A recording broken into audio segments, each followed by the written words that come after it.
हमको मिला, मेरा पूर्ण विश्वास है।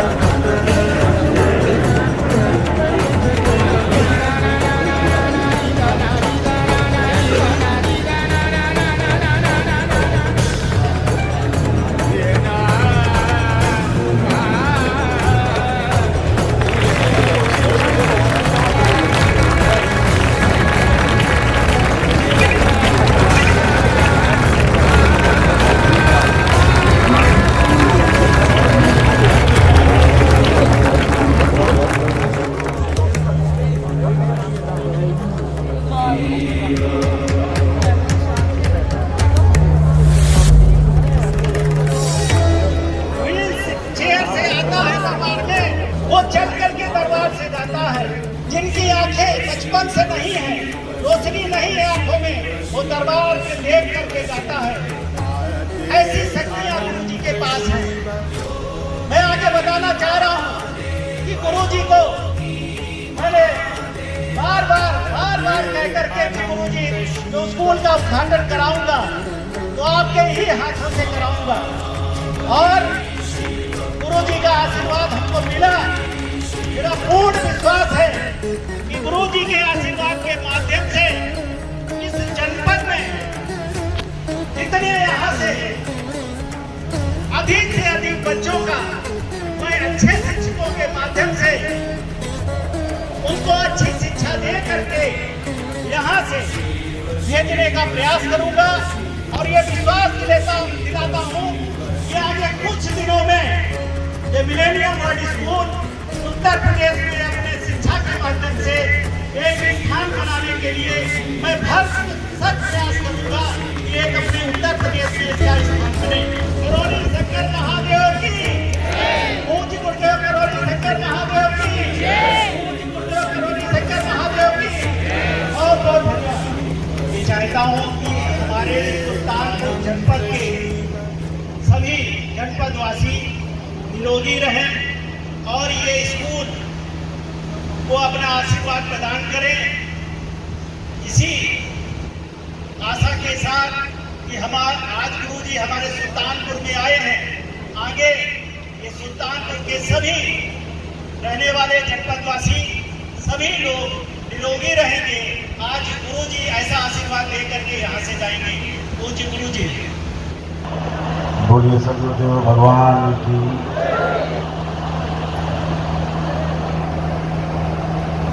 मंच पर उपस्थित सभी गणमान्य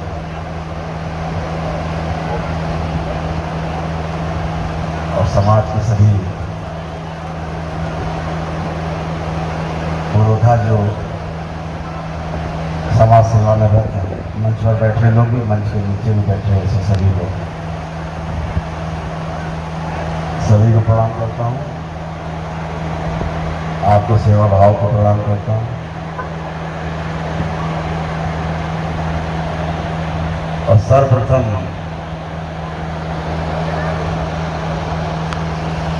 मैं दरबार की ओर से और स्वयं की ओर से दरबार के भक्त और बाबा के शिष्य श्री सुशील त्रिपाठी जी को विशेष रूप से बधाई देता हूँ, शुभकामनाएं भी देता हूँ कि उन्होंने एक बहुत बड़ा कदम अपने जनपद में मिलेनियम वर्ल्ड स्कूल के रूप में रखा है। इसके लिए मैं बार बार उनको बधाई देता हूँ और शुभकामनाएं भी हैं कि अभी ये त्रिपाठी जी आपका पहला कदम है। अभी आपको बहुत दवा लगानी क्षेत्र है, हर कदम पर ऐसे स्कूल आपको बने, हर कदम पर आपके ऐसे ही जज्बे को लोग नतमस्तक हैं और आपसे जुड़ते हैं और घर घर में जो है आपको इस विद्या की जो ज्योति है वो जलती जाए।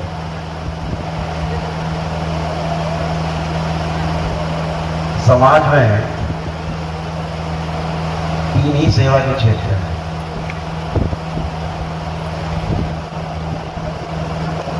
पहला जो क्षेत्र है वो शिक्षा का है। शिक्षा के बाद फिर स्वास्थ्य, एक सेवा का क्षेत्र, और तीसरा क्षेत्र जो है वो न्याय का है। यही क्षेत्र है जहाँ सेवा वास्तव में की जा सकती है। और उत्पादन का जो क्षेत्र है केवल कृषि है। कृषि के क्षेत्र में जो उत्पादन होता है, एक बीज से 1000 बीज तैयार होते हैं, बाकी सब में लॉस होते हैं। कोई भी आप प्रोडक्शन करेंगे, किसी भी क्षेत्र में कुछ भी बनाएंगे, रॉ मटेरियल 100 किलो होगा तो 90 किलो सामान तैयार होगा, 10 किलो घट जाएगा, जल जाएगा, उड़ जाएगा। तो उत्पादन का क्षेत्र केवल कृषि, तो सेवा के क्षेत्र 3 जो हमने बताया। तो जो कदम आपने उठाया, ये पहली मूलभूत आवश्यकता है मनुष्य की। यहाँ आकर के पता लगा कि ये जो स्कूल है, जैसा हम सोचते थे कि ऐसा स्कूल हो, बिल्कुल वैसा स्कूल की परिकल्पना है। अभी क्या होता है, अभी तक की शिक्षा व्यवस्था में जो पीछे लागू थी, केवल सूचना का आदान प्रदान था,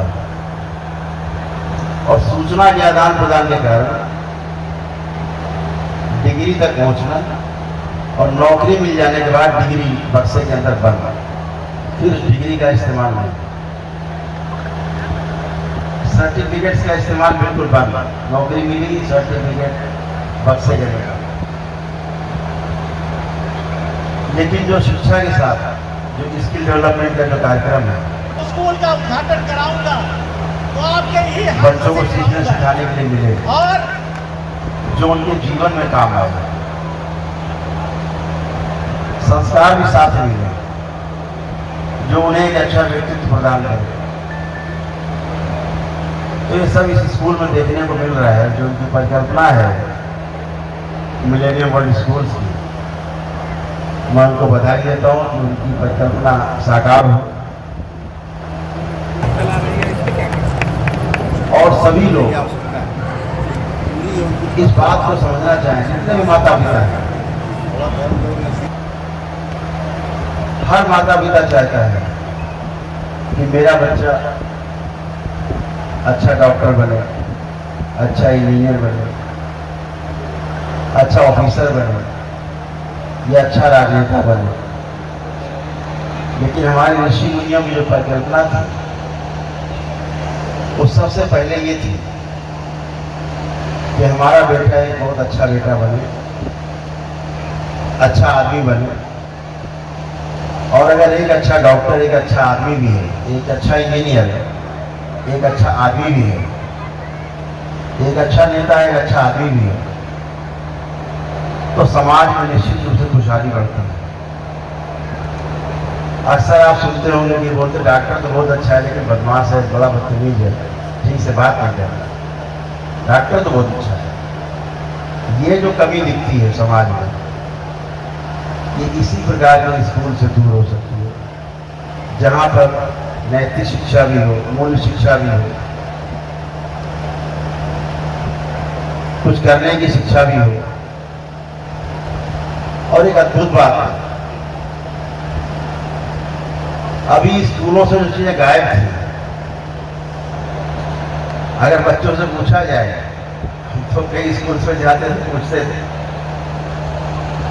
कि दूध कहाँ से आता है, बच्चे बता दें अमूल डेयरी से। दूध कहाँ बनता है, अमूल डेयरी में। फिर हम पूछते थे ठीक से सोच के बताओ दूध कहाँ पैदा होता है, बोले मदर डेयरी में। स्कूल के बच्चों को हमारे शहरों में हालत बहुत खराब है, फिर भी हम लोग गांव में रहते हैं तो बच्चों को पता है कि दूध गाय से या भैंस से जो है आता है, लेकिन हालत बहुत खराब है। से पढ़ा दिया का से कबूतर। अब बच्चा बड़ा परेशान है, का से कबूतर होता नहीं, कबूतर तो कबूतर से ही होता है। अब पढ़ाया कि का से कबूतर, अब बच्चा परेशान है, का से कैसे कबूतर बन गया, बहुत हैरान परेशान है। तो पढ़ाने में, सूचना में और अनुभव में फर्क है। अगर बच्चों को सूचना के साथ साथ अनुभव भी कराया जाए, यानी इंफॉर्मेशन के साथ साथ उनको नॉलेज भी दी जाए, और खास तौर से वो नॉलेज दी जाए जो उसके आसपास है, जिसमें उसको जीना है पूरी जिंदगी में, संबंधों के बारे में उसको सूचना दी जाए, उसका अनुभव कराया जाए, भौतिक वस्तुओं के बारे में इसको अनुभव कराया जाए, बताया जाए उसकी अच्छाई बुराइयों के बारे में, फसल बताई जाए कि भाई ये पौधा टमाटर का है, ये पौधा बैगन का है, कि आम का वृक्ष है। अभी शहर के बच्चों से अगर पूछा जाए, सड़क किनारे में होता ना, तो हमारी तरफ बोलते हैं रमसा बोलते हैं, गन्ने की तरह होता है, किनारे किनारे अक्सर खड़ा रहता है। कई बार पूछा बच्चों को रोक कर गाड़ी लीजिए, कौन सा पौधा है, ये क्या है, कैसे करना है, गन्ने जैसे ही लगता है। तो पहचान हमारे आसपास से होनी चाहिए,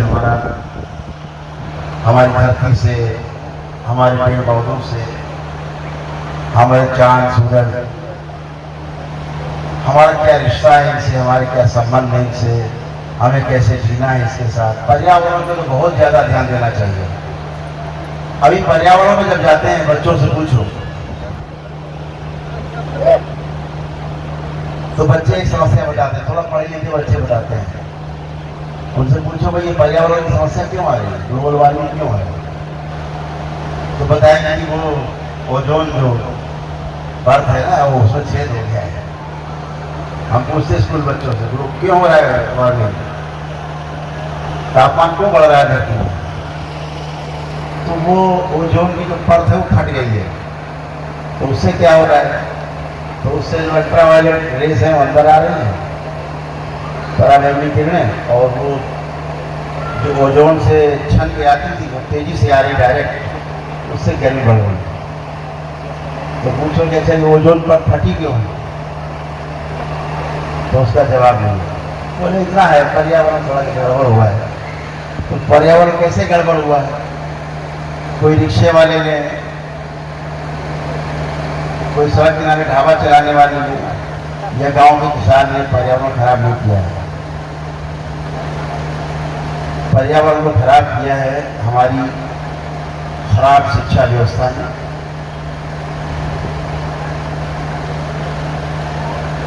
शोषणवादी शिक्षा व्यवस्था ने खराब किया था। इसीलिए आदरणीय मोदी जी की सरकार ने, इस भारतवर्ष से भारतीय जनता पार्टी की सरकार ने शिक्षा नीति में आमूलचूल परिवर्तन किया, और इस दिशा में उठाया गया कदम वाकई बहुत सराहनीय है, बहुत ही वंदनीय है, जो समाज को एक नई दिशा की ओर ले गया। मूलभूत समस्याओं पर ध्यान दिया है नई शिक्षा प्रणाली। अभी जो चीजें धरती के नीचे थी पूरी दुनिया में, ये शिक्षा प्रणाली पूरी दुनिया की है। लॉर्ड मैकाले की शिक्षा व्यवस्था है वो शोषणवादी, शोषण करने वाली, गुलाम बनाने वाली। पढ़ाई किस लिए, गुलाम बनने के लिए, बाबू बन जाओ चाहे IAS बन जाओ, नौकरी के लिए, सेवा के लिए नहीं है, नौकरी के लिए। नौकरी मिल जाए बात खत्म। पहले गांव में कोई बेरोजगार नहीं होता था, अभी बेरोजगारी बहुत भयानक दिखाई देगी। बच्चे पढ़ के आ गए, रोजगार नहीं, नौकरी नहीं थी, नौकरी गवर्नमेंट देगी। स्वरोजगार होना चाहिए, इसीलिए स्किल डेवलपमेंट में गवर्नमेंट ने सबसे ज़्यादा ध्यान दिया है कि स्किल पे ध्यान करके बच्चों को स्वावलंबी बनाया जाए और गुलामी की मानसिकता से बाहर निकाला जाए। शिक्षा प्रणाली की सबसे बड़ी जो आधारभूत, जो मूलभूत सुधार किया गया है उसमें यही है।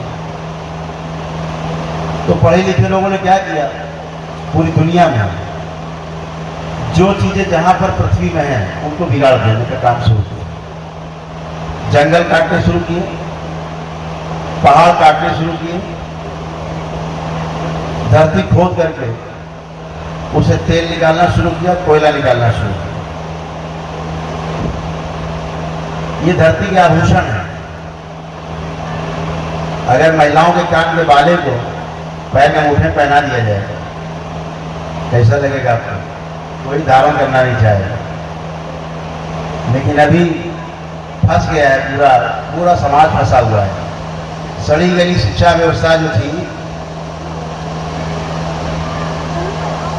उसके कारण पूरा समाज अस्त व्यस्त हुआ है।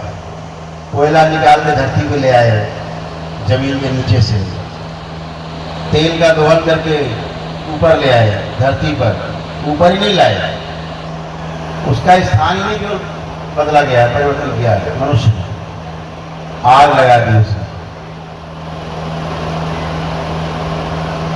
उस आग से जो गैसेज पैदा हुए, जो अवशिष्ट उससे पैदा हुए, उसको सोखने की क्षमता इस पृथ्वी पर किसी भी हरियाली में नहीं है। अब यह पेड़ की लकड़ी काट के जला दीजिए, इसका कार्बन सोखने की क्षमता इस धरती में तमाम वनस्पतियों में है। लेकिन जो आप तेल नीचे से निकाल करके जलाते हो, कोयला नीचे से निकाल के जला देते हो, इसको सोखने की क्षमता इस पृथ्वी पर किसी भी वनस्पति में नहीं है। तो पर्यावरण तो खराब होगा। और अद्भुत जब ये सब आप चलाएंगे और पृथ्वी में कोई ऐसी हरियाली है नहीं, कोई वनस्पति है नहीं जिसे सोख सके गंदगी की, तो ओजोन की परत फाड़ेगी जो उसने काम किया पिछले कम से कम 60-70 वर्षों में बहुत तेजी से किया। अब समस्या आ गई है कि उसको रोके कैसे। तो हर वर्ष पूरे विश्व के राष्ट्राध्यक्षों की मीटिंग होती है, मीटिंग होती है, साथ बैठ के चर्चा होती है, ग्लोबल वार्मिंग कैसे कम की जाए। आप नहीं काम कर सकते, आप फंस गए। आप कोयले का दोहन रोक नहीं सकते, तेल का दोहन आप रोक नहीं सकते, रोकने से सब ठप हो जाएगा आपका सिस्टम।